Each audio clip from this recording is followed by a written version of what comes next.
Hey chess fans, I'm Tushar from Chess Bhaians and today we're going to take a look at some basic openings.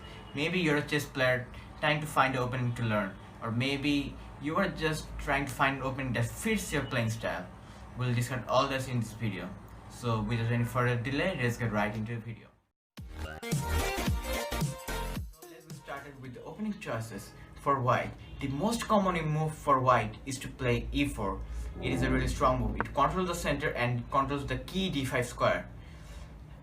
This opening is known as the king's pawn opening. Is by far the most common opening for white. And after e4, black can obviously play a lot of moves, but the most common as a beginner is to play e5. It is also played in grandmaster level. And after this, white normally develops his kingside knight and puts pressure on the e5 pawn. After this move, black normally defends the e5 pawn by developing his queen side, also protecting the important d4 square. After this move, white has a lot of options. And a common as well as aggressive option for white is to play bishop b5. It is an immediate threat. White is threatening to take the knight, and the knight is the only thing defending the e5 pawn. So after the knight is taken, the pawn can fall pretty easily. Bishop b5. Black's common move is to kick the bishop out by playing pawn a6. After this move, white has two options, either to take the knight or to retreat. I think retreating is a better option, but you can obviously take. Retreating is better because the light squared bishop is the most important piece in white's arsenal, because it hits the weak f7 pawn. And why is that pawn weak? Because that pawn is only guarded by the king, and a king cannot guard a piece if that square is in check. So that's why white's light squared bishop is really important. But you cannot go wrong by taking the knight. If you take the knight, black should take back with his d pawn. And the first thing that may come across your mind is that the e5 pawn is hanging. You can just take it, but don't take it just yet. It can be a match losing mistake. So the thing is, when you take that pawn, the queen has an open file. The queen can come to d4 and fork the pawn and the knight. When you move your knight back, black can simply take the pawn, and black has an excellent position. So keep that in mind. And for another variation where white doesn't take the knight, black will just retreat. And if you go crazy and push the b pawn, it hits the weak f pawn. So it's a really great position for white. There's nothing wrong with it. So you can definitely play this opening out. It can be really good. It can suit your aggressive style, and you can play solidly if you want. Bishop b5 isn't the only move that white can play. White can obviously play bishop c4, and it's known as the Italian game. White's light squared bishop now targets the weak f7 pawn. After that move, black has plenty of choices to what to do. And black can obviously play the same move that white just played. Bishop to c5. It's a great move, and at this position, no one is winning. The position is neutral. Black can also develop his knight, but that can be a match losing mistake, because after knight g5, white is eyeing down that weak f pawn and planning to fork the queen and the rook. So black will definitely lose material. He can try to defend, but after a stunning knight sacrifice, white can just dance with the naked black king and win the match from then. White will have excellent position, so there's no reason that white won't win this game. So definitely check that out for all those aggressive. Alright, and we're going to the last big e4 opening. Let's have some honorary mentions. One of them is the Scotch opening. So in the Scotch, you go e4, e5, knight f3, knight c6, and then you play the move d4. And after this, mostly black takes, then knight takes, then knight takes back, then queen takes knight, and this way white has excellent control of the center.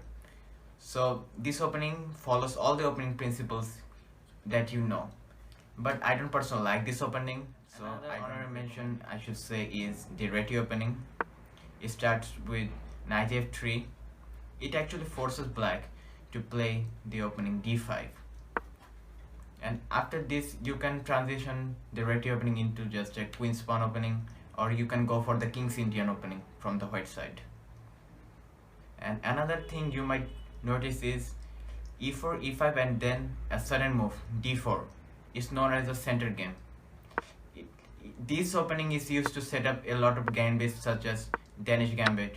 It is a really dangerous gambit. You might also know about it. It's really aggressive. So there are a lot of ways you can use this, but center game isn't really popular, and you won't notice top GMs use this in their serious games. And another opening you might have heard of but isn't that popular is the Vienna game. In this variation you go e4, and instead of developing the king side knight, you develop the queen side knight. So it's kind of weird from the start. And then using the Vienna game, you can just transition into the Vienna Gambit. You can go for the pawn f4 if your opponent plays e5. So it's also a kind of a useful opening to have in a repertoire. None of them is really common, so you can obviously use them anytime you want, and your opponent won't know how to react to it. So he needs to think about it. And opening is all about theory. If you know it, you know it. But the thing is, as they are not really popular, you won't have enough resources. So just search for resources and keep studying the game, gather enough experience. Then you can use these openings well. So it's time to explain the last e4 opening, and that's the King's Gambit. It is a pretty popular opening but pretty risky as well. So after e4, e5, you just play f4, exposing the king. You just play f4. So after the pawn takes, you just develop your knight, because there is a really harmful check coming, queen h4 check. So you should actually develop the knight first. You need to know a lot of theory to survive. One bad move can actually ruin the position apart if you're playing from the white side. So take a look at that as well. Another risky opening is the Dutch opening. Well, it's actually from the black side, but you can play it from the white side as well. You can play the burst opening, and it's just as the same like the Dutch. It's just from the white side. You just start with f4, and then you have plenty of options. So the e5 square is being protected by the f4 pawn, so the black cannot push e5, so they will need to play the queen's pawn opening, so they don't have a check right along. So you can go develop your pieces and enjoy the game. You can obviously use it, but it's still pretty risky, so study it, then use it. And stay tuned, we are going to cover every openings we talk in this video. After e4, the most common opening for white is d4. It's known as the queen's pawn opening, and one of the variations of the queen's pawn opening is the London system. It's very popular and a solid opening for white. It starts with 1 d4, black responds with d5, and then uses develop your queenside bishop. Remember one thing, the key square in this opening is e5, so take a look at this square at all times. And remember, black can obviously counterplay with c5, so always prepare your pawns to defend against that. I'm sorry. And another very popular variation of the queen's pawn opening is the Queen's Gambit. A lot of people know it for its Netflix documentary. Actually, a lot of people know chess because of that Netflix documentary. And it's played with d4, d5, and then c4. White is giving away a free pawn to take the full control of the center. If that pawn is taken, white just pushes e4 and has an excellent control of the center, and it also unleashes its light squared bishop to attack that pawn. So end of the day, white actually gets a pretty nice position after e4 and taking that pawn. But this opening is really complicated. You can see responses like the Slav defense or the semi-Slav or the Queen's Gambit decline variation. So we're not going to cover all of that in this video. Now let's talk about my favorite opening, the English opening. It's pretty flexible. You can play solidly and you can play aggressively using this opening. It starts with 1c4. Your opponent is typically accustomed to expecting e4 or d4, but you play c4. It is a really nice opening. It controls this key d5 square, so your opponent cannot push d5. Well, sometimes they do. They play the Anglo-Scandinavian defense, but yeah, that square is covered, and you exchange your flank pawn for a central pawn, so that's an advantage too.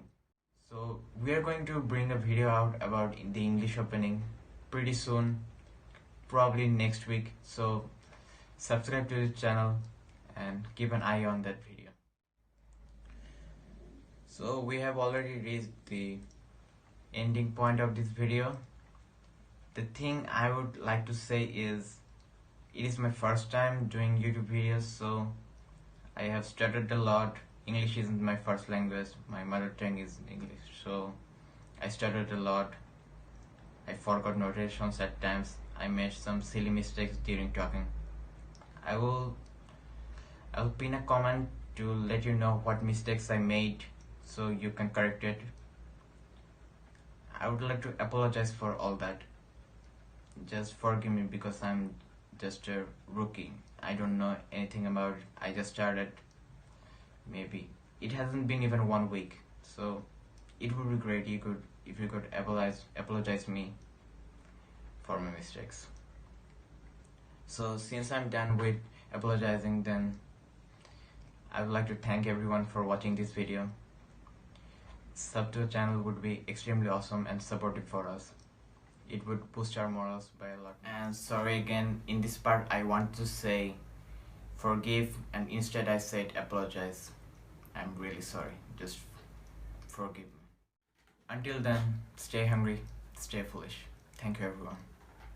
I'm Tushar from Chess by Jones, signing off.